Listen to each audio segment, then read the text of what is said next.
Na última aula nossa, a gente falou um pouquinho da quantização de energia, da quantização de carga, me desculpe, né?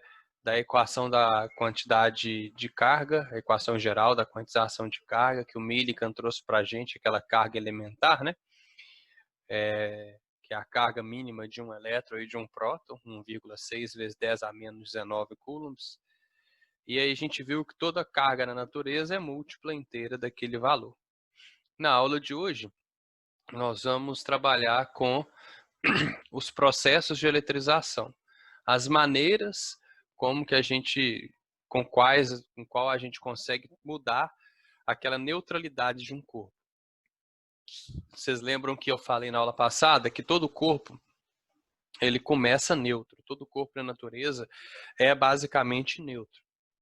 Você não faz nada com ele, ele tem a mesma quantidade de prótons e elétrons.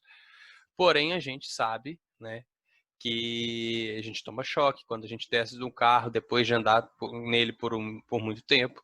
Se a gente raspar o nosso pé no tapete, depois encostar na maçaneta, a gente vai tomar um choquezinho. Se a gente pegar a régua, raspar no nosso cabelo e colocar próximo a um papelzinho, um pedacinho de papel, esse pedacinho de papel vai ser atraído. Né? A gente tem vários processos que podem mudar essa neutralidade de um corpo, né? Fazer com que o corpo neutro passe a ter uma certa quantidade de carga líquida. Então a gente chama isso aí de processo de eletrização. Tá? Eletrizar um corpo é dar ou tirar elétrons dele. A gente sabe, né, que não dá para tirar prótons, nem para colocar prótons no corpo, porque o próton está no núcleo, está dentro do núcleo. Uma metáfora, uma alusão bem bacana que uma professora minha de química fez isso na faculdade, para a gente entender, né, essa dimensão do núcleo e da eletrosfera, né, por que não dá para tirar próton, mesmo que você fosse lá no núcleo e tal, não ia dar para você tirar. Se você pensar num estádio de futebol, aquela bolinha, o círculo central do estádio de futebol, onde a bola sai, não o círculo grande. Dentro do círculo grande, tem aquela bolinha onde você coloca a bola em cima. Aquilo ali, aquele círculozinho pequenininho, seria o núcleo. O estádio, a periferia do estádio, as arquibancadas, seria a eletrosfera. Então, o núcleo é muito menor do que a eletrosfera. Essa representação que a gente faz no dia a dia é bem didática, né? Tá? Então, por isso que a gente só tira e dá elétrons para um corpo. A gente tem 3 maneiras de eletrizar um corpo. A gente pode eletrizar esse corpo através do atrito.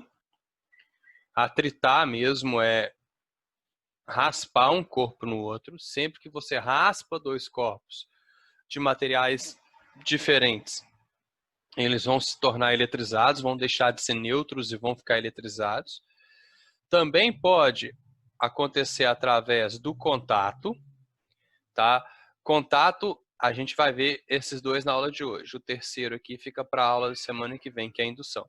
No contato, a gente precisa de pelo menos um corpo já eletrizado. Então, você atrita 2 corpos e aí você vai, pega um deles e encosta em outro. Encostar é o contato. É diferente de raspar, de atritar.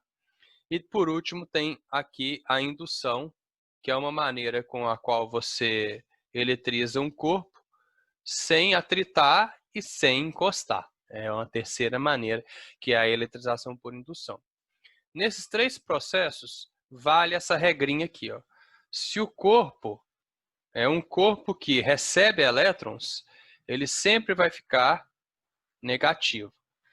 Lembra que todo corpo, no começo de qualquer coisa, ele está neutro, né? A gente não fez nada, pegou um corpo, ele está neutro.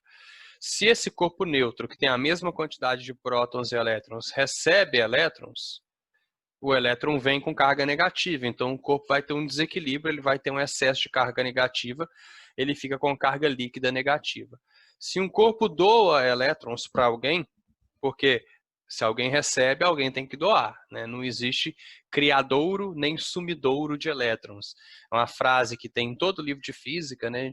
Criadouro, sumidouro, é um termo que a gente usa na física. Não existe um local no universo no qual o elétron é criado ou destruído. A mesma quantidade de elétrons que tem hoje é a quantidade de elétrons que tinha ontem, que é a quantidade de elétrons que vai ter amanhã. Tá? Ninguém cria e nem destrói elétrons. Tá? Então, Se alguém está doando, alguém está recebendo. Quem doa fica com carga positiva, porque você tem a mesma quantidade de prótons e elétrons. Quem perde elétrons fica com prótons, fica com carga positiva. Você não perde todos, mas você fica com excesso de carga positiva. Tá? Então, confunde às vezes a cabecinha do aluno, tá? Mas quem recebe elétrons fica negativo. Quem doa elétrons fica positivo. Tá? E uma diferenciação que a gente tem que fazer é numa terminologia. Né? Existem materiais que são condutores e materiais que são dielétricos. A gente não fala isolante como um termo correto, assim, a gente costuma falar dielétrico, porque isolante dá a impressão que existe um material que impede a passagem de corrente elétrica. Não existe. Dependendo da corrente elétrica, dependendo da quantidade de energia elétrica que tiver ali, qualquer material vai conduzir. Então a gente fala em condutor e dielétrico. Condutor é aquele cara que tem elétrons livres na superfície e tal, e que os elétrons nele conseguem se movimentar com facilidade. Por isso, ele permite a passagem de corrente elétrica através dele. O cara que é o dielétrico, ele tem poucos elétrons livres na superfície dele. Então, os elétrons não têm uma possibilidade de movimentação. Eu vou dar dois exemplos aqui. Imagina uma esferinha. Essa esferinha está aqui antes e aqui é outra situação um pouquinho depois de um período de tempo. Tá? É a mesma esfera. Essa esfera é condutora. Vamos supor que eu venha aqui nessa esfera e coloque nela alguns elétrons. Ela recebe alguns elétrons.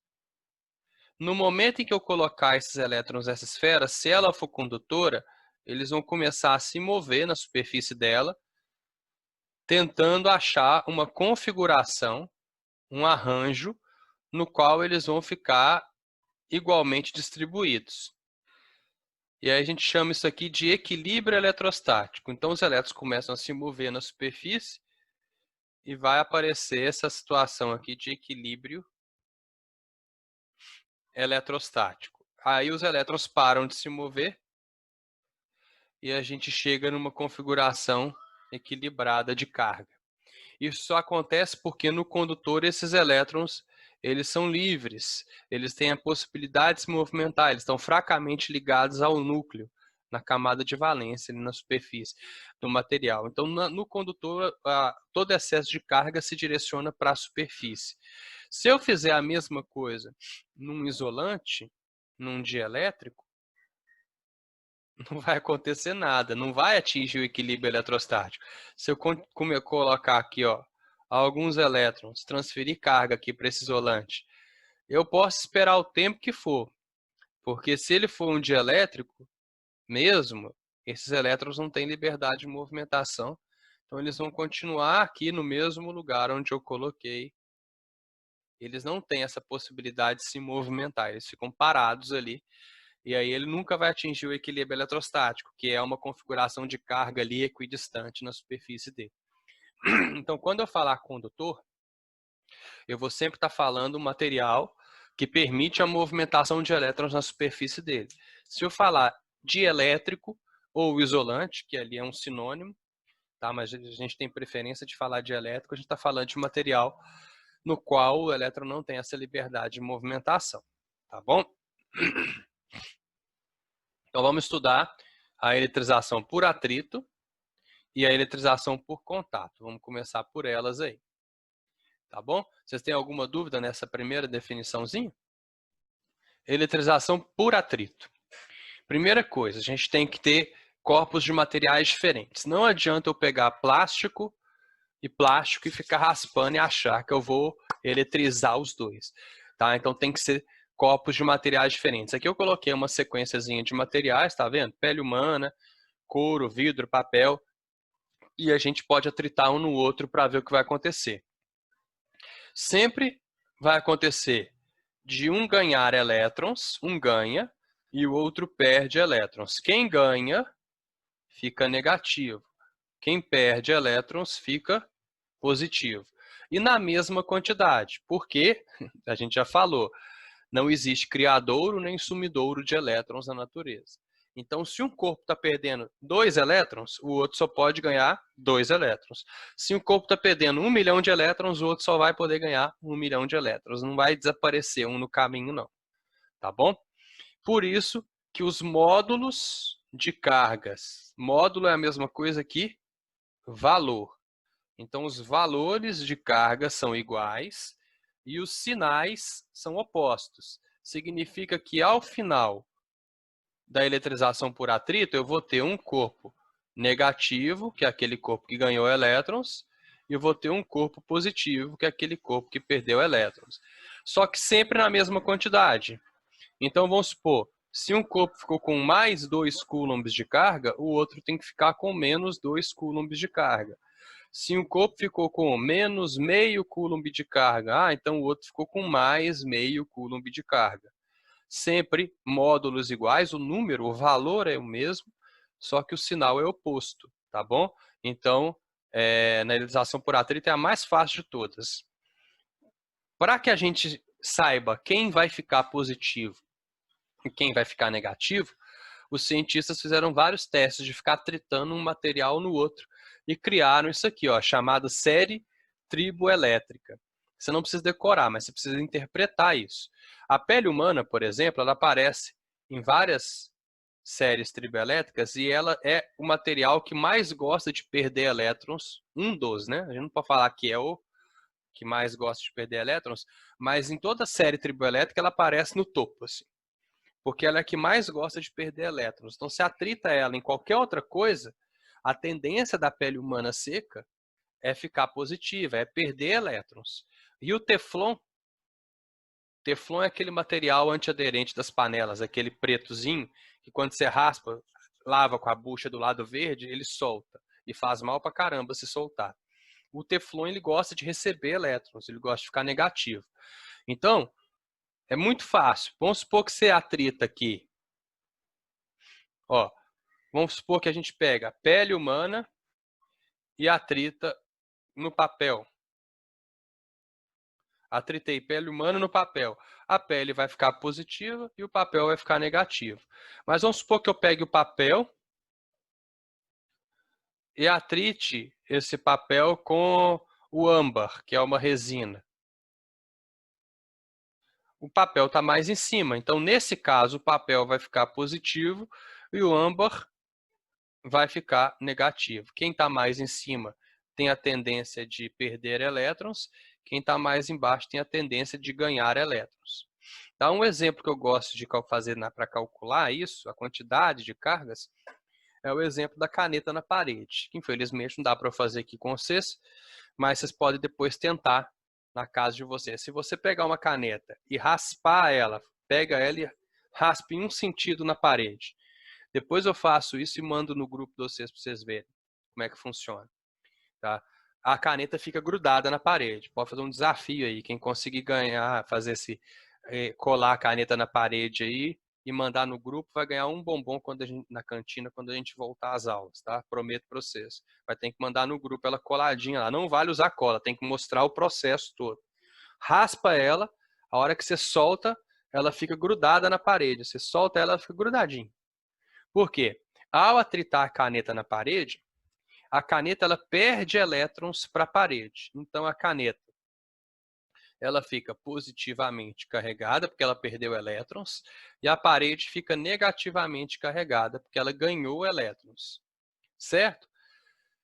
Esse processo faz com que haja, né, uma transferência de carga da caneta para a parede. Vamos colocar um número aqui bem grande, assim, que a gente acha que tipo assim, 1 bilhão, 1 trilhão é muita coisa. Vamos fingir que aqui houve a transferência de 1 trilhão de elétrons da caneta para a parede. 1 trilhão, galera, é a mesma coisa que 1 vezes 10 a 12. Só você ir pensando aos poucos. 1000 é 10 a 3, milhão é 10 a 6, bilhão é 10 a 9, trilhão é 10 a 12.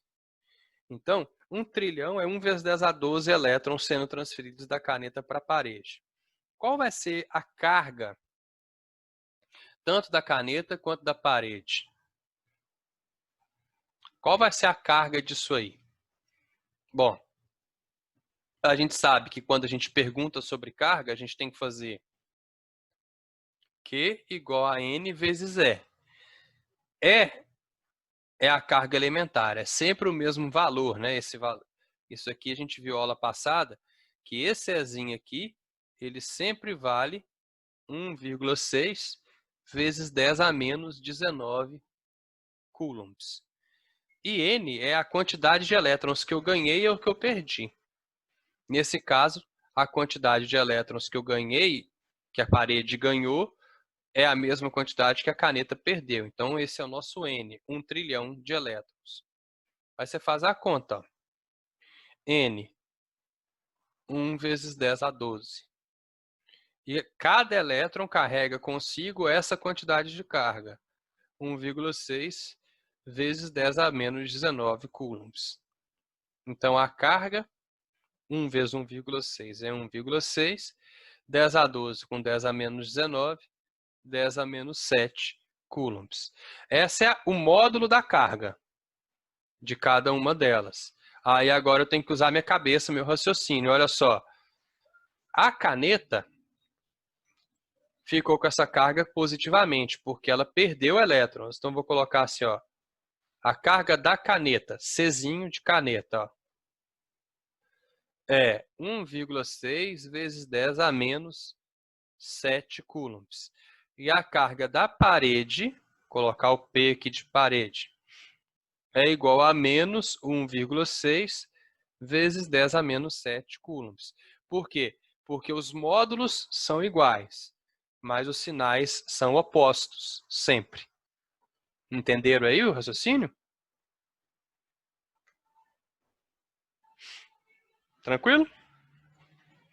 Sempre um positivo, que é aquele cara que vai perder elétrons, e o outro negativo, que é aquele cara que vai ganhar elétrons. A eletização por atrito, ela é preferencialmente feita em materiais isolantes. Por quê? Porque eu quero atritar dois corpos de materiais diferentes.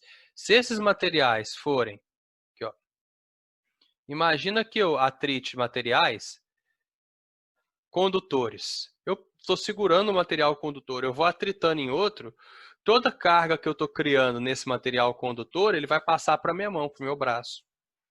Então não vai funcionar. Então é melhor que eu pegue dois corpos isolantes, dielétricos, e atrite um no outro. Ah, tem material que se eu atritar ele não ganha nem perde elétrons? Tem. Por exemplo, a madeira, você pode atritar o tanto que você quiser que ela não eletriza, não. Ela dificilmente, não vai eletrizar. A madeira não perde nem ganha elétrons. Então, ela fica neutra, mesmo se você atritar em outro tipo de material. Tá? Então, de preferência, esses materiais diferentes aqui, ó, de preferência que eles sejam dielétricos. E, galera, é a única maneira, é o único processo de eletrização no qual você consegue pegar dois corpos neutros e transformar ele em dois corpos eletrizados, eles em dois corpos eletrizados. Então eu pego um corpo neutro, outro corpo neutro, atrito no outro. Um fica positivo e o outro fica negativo. É como se eu criasse duas cargas. Na verdade eu não criei, eu só tirei elétrons de um e transferi para outro. E aí aparece esses dois corpos eletrizados aqui, como apareceu no caso da caneta e da parede. A caneta e a parede estavam neutros, ambos neutros. A hora que eu atritei uma na outra, alguém perdeu, alguém ganhou elétrons, e aí apareceu dois corpos eletrizados. Mas você pode ver que na eletrização por atrito, se você somar as duas cargas, sempre vai dar zero. Porque se no começo era zero, no final tem que ser zero também. Certo? Alguma dúvida aí, gente? Manda no chat ou abre o microfone e pergunta, por favor. Bom, eletrização por contato, eu tenho que ter pelo menos um corpo, ó, que é pelo menos, escrevi errado aqui, ó. e preferencialmente em condutores. Dá para eletrizar por contato um material isolante? Até dá, gente, mas dá trabalho pra caramba. Porque assim, imagina essa caixinha de som minha aqui, ó. Imagina que ela fosse de metal, ou seja, condutora.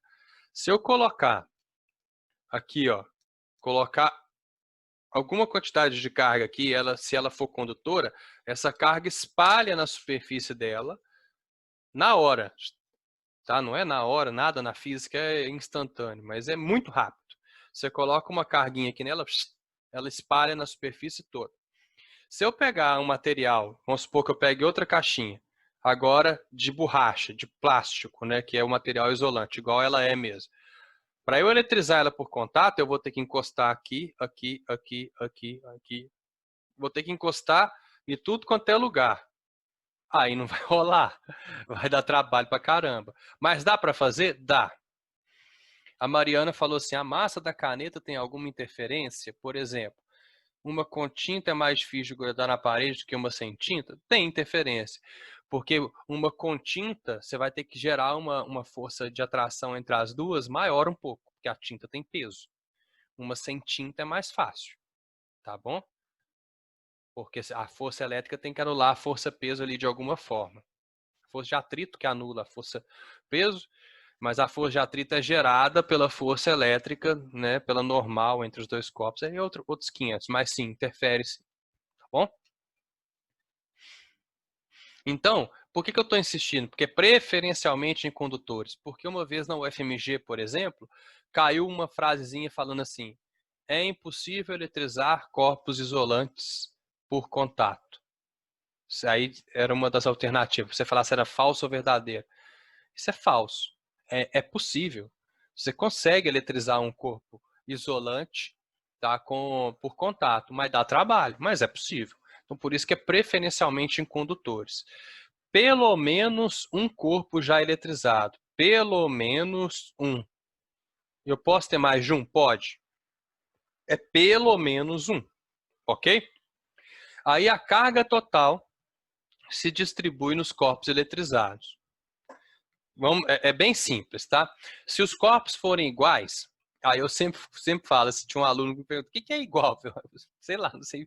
Igual é igual, né? Corpos iguais, é mesmo material, mesma dimensão, é, igual, né? Se os corpos forem iguais, aí a carga final deles é simplesmente o quê? Uma média aritmética das cargas. Então, vamos supor que tem um corpo aqui com 2 coulombs de carga e o outro tem 1 coulomb de carga. O que você faz? Você soma 2 mais 1 e divide por 2. Ah, então cada um vai ficar com 1,5. Ah, e se forem 3 corpos? Se for assim, 1 coulomb mais 2 coulombs e o outro tem carga negativa, menos 4 coulombs. O que você faz? Você soma tudo, 1 mais 2 menos 4 e divide por 3, porque são 3 corpos. Então, 1 mais 2, 3. Menos 4 dá menos 1. Dividido por 3, então cada um vai ficar com menos 0,33 coulombs de carga. Tá? Então é assim, você faz uma média aritmética das cargas daqueles corpos. É só uma média aritmética. Soma tudo, Q1 mais Q2 mais Q3 mais Qn, ou seja, 10, 20, o que for, N corpos. E divide pela quantidade. Se forem 2, soma 1 mais 2, Q1 mais Q2 divide por 2. Se forem 3, Q1 mais Q2 mais Q3 divide por 3 e assim por diante. Por isso que a gente coloca Qn, tá? Isso só serve para corpos iguais. Beleza? Agora, e se os corpos forem diferentes? O maior fica com mais carga, na proporção existente. Isso que eu vou explicar, vou dar um exemplo para vocês entenderem. Se um corpo for 2 vezes maior do que o outro, ele vai ficar com 2 vezes mais carga que o outro. Se ele for 3 vezes maior, ele fica com 3 vezes mais carga do que o outro. Tá? Então, quanto maior o corpo for, ao entrar em contato com o outro, mais carga ele vai pegar para si. Tá bom? Agora, não tem fórmula para isso, porque cada caso é um caso. Tem fórmula para a esfera, que é o exemplo que eu vou dar para vocês. Independentemente, se for corpo igual, corpos iguais ou corpos diferentes, o sinal é o mesmo. Todo mundo termina negativo, ou todo mundo termina positivo, ou tem a opção também de todo mundo terminar neutro. Como assim? Imagina que tem um corpo lá com menos 1 coulomb de carga, o outro tem mais 1 coulomb de carga. Aí eu encosto um no outro. Menos 1 com mais 1 dá 0, dividido por 2. Cada um vai ficar com 0 coulombs de carga. Neutralizou um, neutralizou o outro. Um estava com falta de elétron, tinha excesso de elétron. Aí eles entraram num acordo e beleza. Um neutralizou o outro. Alguma dúvida nessa parte? Atrito, então, termina com sinais opostos e mesmo módulo. Contato termina todo mundo com o mesmo sinal. Se forem corpos iguais, também termina com o mesmo valor de carga. Se forem corpos diferentes, não. Beleza? Aí vai na proporção existente ali. Vou dar exemplos também.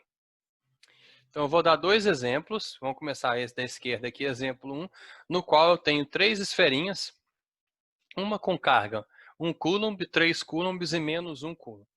São esferas idênticas, iguais. Tá, então, vamos colocar aqui. Aí vamos supor que eu faço alguns processos de toque. Primeira coisa, eu vou fazer encostar A em B. Tá? Então, eu vou encostar só a esfera A em B. Para encostar, eu posso realmente pegar uma esfera e encostar uma na outra, ou eu posso pegar um fio metálico, um fio condutor, e ligar uma esfera na outra. Funciona da mesma forma. Então, vamos supor, vou encostar A em B, então vou ligar a esfera A em B. O que vai acontecer? Basta eu pegar a carga, já que elas são idênticas, né? Eu vou pegar a carga de A, que é 1 coulomb, somar com a carga de B, que são 3 coulombs, dividir por 2. Então, cada esfera, 1 mais 3, 2, dividido por 2, 2. Cada esfera vai ficar com 2 coulombs de carga. Então, ao final desse processo, eu vou ter as esferinhas assim. A, B, C. Como C eu não mexi nela, né? Aí eu vou manter a carga dela, ela continua com menos 1 coulomb, mas a carga de A e de B mudou. Agora, cada uma tem 2 coulombs de carga.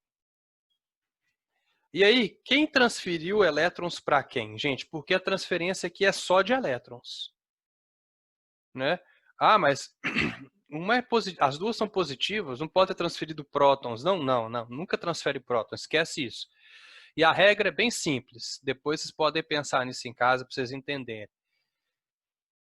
Sempre quem tem a menor carga transfere para quem tem maior carga.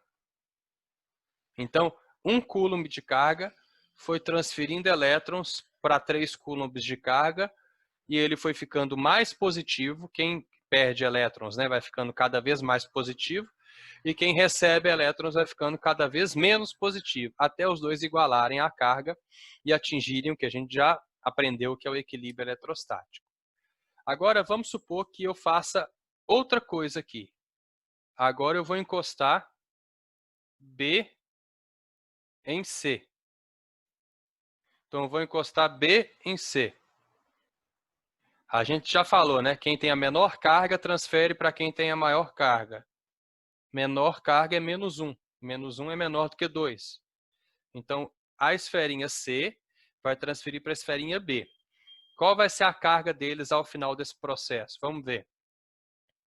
Menos 1 mais 2 dividido por 2. Então, dá menos 1 com mais 2 dá 1, dividido por 2, cada uma delas vai terminar com meio coulomb de carga. Beleza? Vamos lá desenhar as esferinhas de novo. Tem um tantão de exercício sobre isso nos livros e tal, e basta você ir fazendo aos pouquinhos. Então, a esfera A continua com 2 coulombs de carga. A esfera B agora vai ter meio coulomb de carga. E a esfera C vai ter meio coulomb de carga. Olha que bacana, o total de cargas é sempre conservado. Qual que é o total que eu tinha aqui? 1 com 3, 4, menos 1, 3. Olha o total aqui. 2 com 2, 4, menos 1, 3. Olha o total aqui. 2 com meio, 3. Então, o total de carga sempre é conservado, independentemente de quantos processos eu fizer. É uma maneira de você conferir se você está fazendo certo ou errado. E se eu encostasse as 3 ao mesmo tempo? Era só somar tudo e dividir por 3, já que elas são idênticas. Certo? Ficou claro aí como é que funciona? E quando eu tenho esferas que não são idênticas? Aí, por exemplo, uma esfera de raio R com carga de 20 coulombs e uma esfera de raio 2R com carga de menos 8 coulombs. Essa aqui está com falta de elétrons, essa aqui está com excesso de elétrons. O que eu faço? Vamos supor que eu encoste uma na outra, vou pegar um fio e ligar as duas esferas. Você liga, espera um pouquinho e tira. Esse esperar um pouquinho é para esperar elas atingirem o equilíbrio eletrostático. Aí você tira e acabou o processo já. Quando eu encostar as duas, a regra vale sempre. Quem tem menos carga, quem tem menor carga, né, menos 8 é menor do que 20, então vai transferir elétrons para quem tem a maior carga. Vai aparecer uma corrente elétrica, um movimento de elétrons da esfera B para a esfera A. O que eu faço para descobrir qual que é a carga final das duas? Eu faço média aritmética? Não, não vai funcionar a média aritmética. Só funciona a média aritmética se elas fossem iguais, e elas têm tamanhos diferentes. Mas eu sei que essa esfera aqui tem que terminar com maior carga no final. A carga final dela tem que ser maior. Por quê? Porque ela é maior. Então, a gente já falou, né? É uma maneira de você conferir. Se você fizer as contas e a carga da esfera B der menor que a da A, você errou. Corpos maiores, quando entram em contato com corpos menores, sempre vão terminar com mais carga. Tá? Mas isso eu sei. Outra coisa que eu sei também é que a carga total é invariável. Acabamos de ver aqui, ó, 3, né? Então, qual que é a carga total aqui nesse caso? 12 coulombs. Mesmo ao final do processo de eletrização das duas, a carga final tem que ser 12 coulombs. E eu não falei lá que a proporção das cargas ao final do processo é a proporção dada no problema? Nesse caso, quando for esferas, a proporção é da proporção do raio. Então, tá vendo que esse raio aqui é 2Rs e esse raio é R? Se eu chamar essa carga aqui de Q ao final do processo, chamar de X. Essa carga aqui tem que ser 2x. Por quê? Porque é na mesma proporção dos raios. Quando for esferas, a carga final é sempre na proporção do raio. Então, se eu chamei essa aqui de carga x, essa aqui tem que ser carga 2x, porque o raio dela é o dobro da outra. Então, é só somar. Carga x mais carga 2x é igual a quanto? 12. Então, 3x é igual a 4, é igual a 12. X é igual a 4 coulombs. Significa que ao final do meu processo, a esfera A e a esfera B vão ter quais cargas? A esfera A vai ter 4 coulombs e a esfera B vai ter 8 coulombs de carga. Tem que estar no mesmo sinal, ambas positivas. Olha, no começo era uma positiva e uma negativa. No final ficou ambas positivas e a esfera maior termina com mais carga. Então, um abraço para vocês, galera. Até a próxima aula, viu? Tchau, gente. Até mais.